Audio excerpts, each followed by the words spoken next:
निपुण India small cap mutual fund portfolio में stocks का क्वांटिटी 200 से ऊपर देखने को मिल रहा है।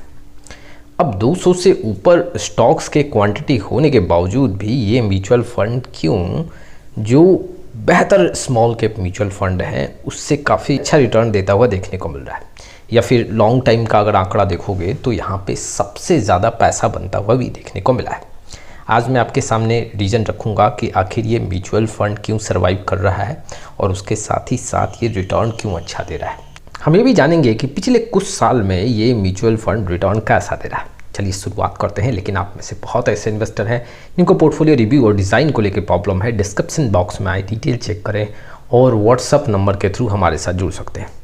सबसे पहले हम रिटर्न का आंकड़ा देखते हैं। देखो, अगर आप नोटिस करोगे तो मैं आपके सामने टोटल 10 साल का आंकड़ा यहाँ पे रख रहा हूँ और इस 10 साल के आंकड़ों पे अगर आप यहाँ पे देखोगे, यहाँ पे 3 जगह आपको एक रेड सर्कल देखने को मिल रहा है। वहाँ पे रिटर्न देखोगे तो कैटेगरी एवरेज से रिटर्न कम देखने को मिल रहा है।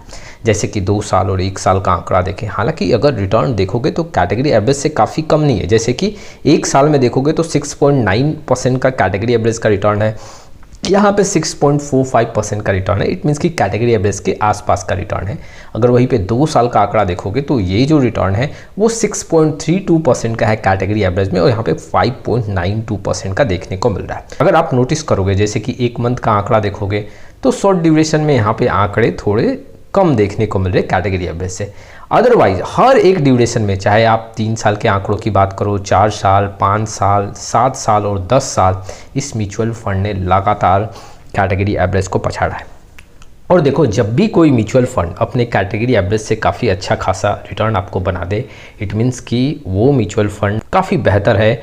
और अगर लगातार लॉन्ग टाइम में कोई स्मॉल कैप हो या कोई भी म्यूचुअल फंड हो अपने कैटेगरी एवरेज से ज़्यादा रिटर्न बना के दे रहा, तो वहाँ पे एक हाई कंसिस्टेंसी देखने को मिल रहा है। लेकिन आखिर क्या रीज़न है 200 स्टॉक से भी ऊपर पोर्टफोलियो में होने के बावजूद ये म्यूचुअल फंड यहाँ पे हायर रिटर्न देने वाले स्मॉल कैप म्यूचुअल फंड के लिस्ट में देखने को मिल रहा है। सबसे फर्स्ट पॉइंट की बात करता हूँ। देखो, few stocks equal to huge return.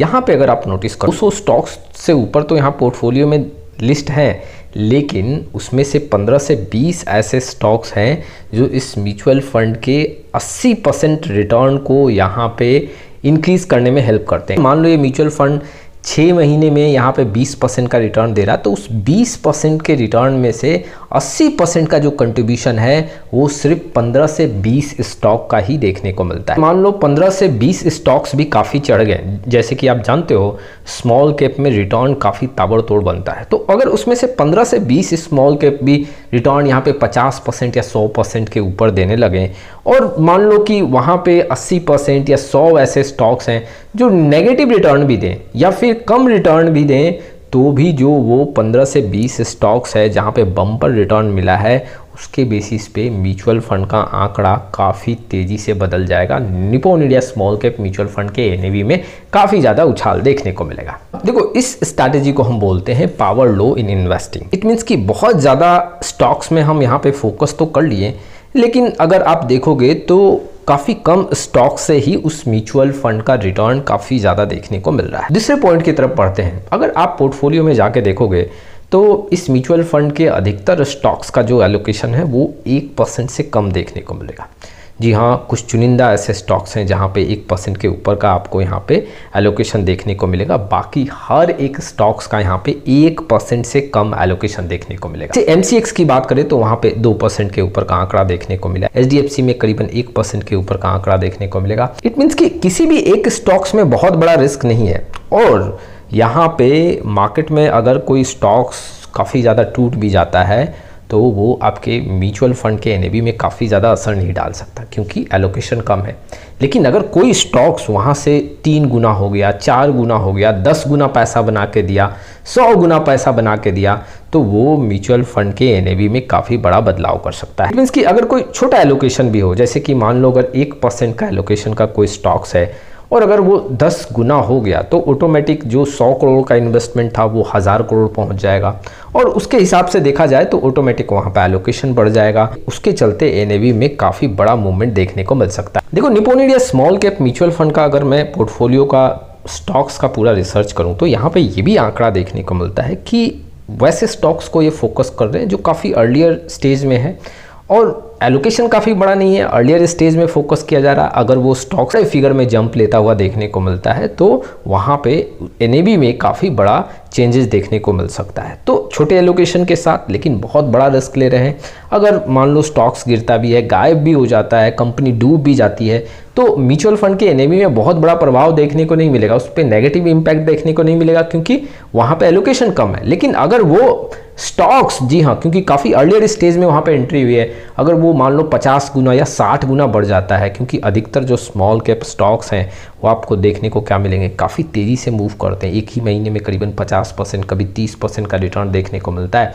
तो वैसे कंडीशन में अगर कोई स्टॉक्स मान लो वहाँ से 5 गुना या 8 गुना हो गया तो वो जो कम एलोकेशन का भी है वो भी काफ़ी बड़ा इम्पैक्ट एनएवी पे डाल सकता है। देखो, ज़्यादा स्टॉक्स होने के चलते डाइवर्सिफिकेशन तो काफ़ी अच्छा देखने को मिलता है। अगर कोई स्टॉक्स फेल भी हो गया तो भी चले, 20 स्टॉक्स अगर फेल भी हो गए तो कोई प्रॉब्लम नहीं है, म्यूचुअल फंड के एनएवी में काफ़ी असर देखने को नहीं मिलेगा। लेकिन 10 स्टॉक्स उस निप्पॉन इंडिया स्मॉल कैप के जो पोर्टफोलियो में 10 स्टॉक्स है वो अगर मल्टी बैगर बन गए तो वहाँ पे काफ़ी बड़ा रिटर्न बनता हुआ देखने को मिलेगा। अगर मैं पूरा पोर्टफोलियो के स्टॉक्स का यहाँ पे रिसर्च करूँ तो एक तो डाइवर्सिफिकेशन काफ़ी स्ट्रॉन्ग देखने को मिल रहा है। कुछ ही स्टॉक्स में एलोकेशन वहाँ पे अगर आप नोटिस करोगे तो 1% 2% के आसपास है, बाकी हर एक स्टॉक्स में वहाँ पे एलोकेशन कम है और चुनिंदा स्टॉक्स ही वहाँ पे पैसा बना के देते हैं।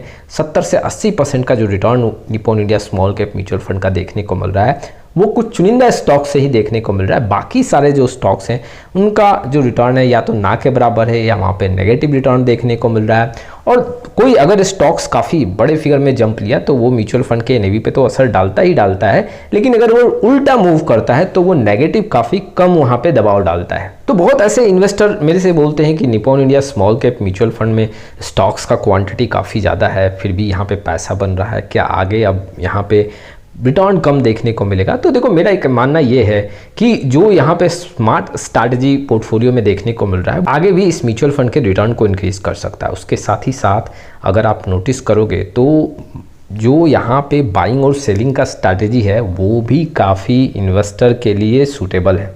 जी हाँ, जब स्मॉल कैप में काफ़ी हायर रिटर्न देखने को मिलता है, स्पेशली जो स्टॉक सेलेक्टेड किए गए हैं, जी हाँ, वहाँ से धीरे धीरे वैसे स्टॉक्स में प्रॉफिट भी बुक किया जाता है। अर्लियर स्टेज में स्मॉल कैप स्टॉक्स में एंट्री लेके और वहाँ पे जब 10x और 20x का एक आंकड़ा देखने को मिलता है तब जाके वहाँ पे निप्पॉन इंडिया स्मॉल कैप के साइड से कुछ प्रॉफिट बुकिंग देखने को मिलता है और जैसे जैसे वो स्टॉक्स भाग रहा है वहाँ पे एलोकेशन इंक्रीज किया जाता है। ओवरऑल जी हाँ, लॉन्ग टाइम के लिए अभी भी ये म्यूचुअल फंड यहाँ काफ़ी बेहतर देखने को मिल रहा है और ज़्यादा स्टॉक्स को देख के आप ये मायूस ना हो कि आगे जाके रिटर्न नहीं मिलेगा। अगर देखोगे तो इससे डाउन साइड प्रोटेक्शंस तो बढ़ रहा है और साथ में साथ आपका एक हायर कंसिस्टेंसी देखने को मिल रहा है जो लॉन्ग टाइम के लिए काफ़ी सही माना जाता है।